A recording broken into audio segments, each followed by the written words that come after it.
आइए उत्तरी अटलांटिक महासागर की तेज लहरों के बीच बसे यूरोपीय द्वीपों के एक बहुत ही दिलचस्प विश्लेषण की शुरुआत करते हैं।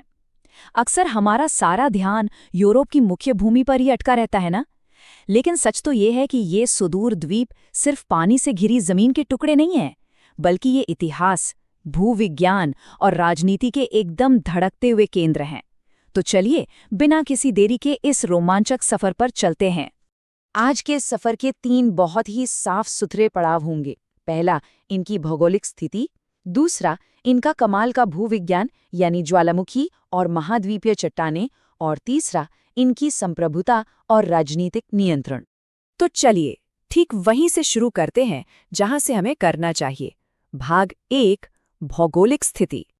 अब इन द्वीपों को समझने से पहले इस विशाल जल क्षेत्र की सीमाओं को समझना बहुत जरूरी है। उत्तरी अटलांटिक महासागर बिल्कुल यूरोप के पश्चिम में और उत्तरी अमेरिकी महाद्वीप के पूर्व में फैला हुआ है। देखा जाए तो इन 2 विशाल महाद्वीपों के बीच का ये अंतहीन नीला विस्तार ही आज हमारे इस विश्लेषण का मुख्य मंच है। और इसी महासागर में यूरोप के पश्चिम की ओर कई बेहद महत्वपूर्ण द्वीप मौजूद हैं। इन नामों पर जरा गौर करें। आइसलैंड, फेरो आइलैंड, ब्रिटिश आइल्स, अजोर, कैनरी और मदीरा। आगे की हमारी पूरी भूवैज्ञानिक और राजनीतिक कहानी इन्हीं जगहों के इर्द गिर्द घूमने वाली है। ये नाम याद रखने लायक हैं।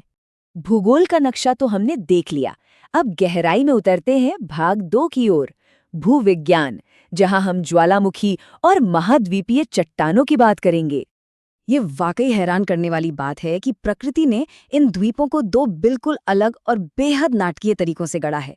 एक तरफ हमारे पास आइसलैंड और एज़ोर्स जैसे द्वीप हैं, जिनका जन्म मध्य अटलांटिक कटक पर भयंकर ज्वालामुखी विस्फोटों से हुआ है, यानी सीधे शब्दों में कहें तो ये आग से जन्मे हैं। बिल्कुल।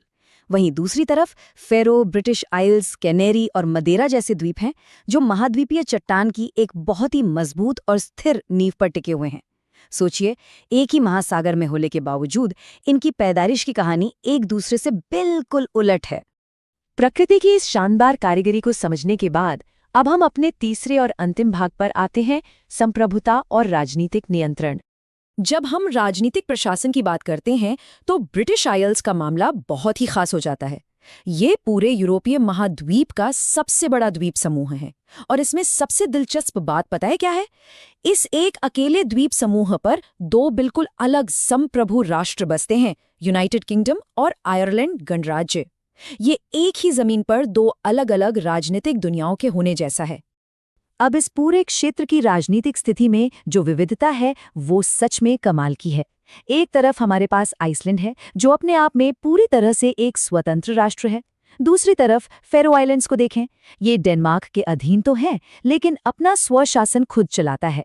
वहीं स्पेन का कैनरी द्वीपों पर सीधा नियंत्रण है और अजोर तथा मदिरा सीधे पुर्तगाल के अधिकार क्षेत्र में आते हैं।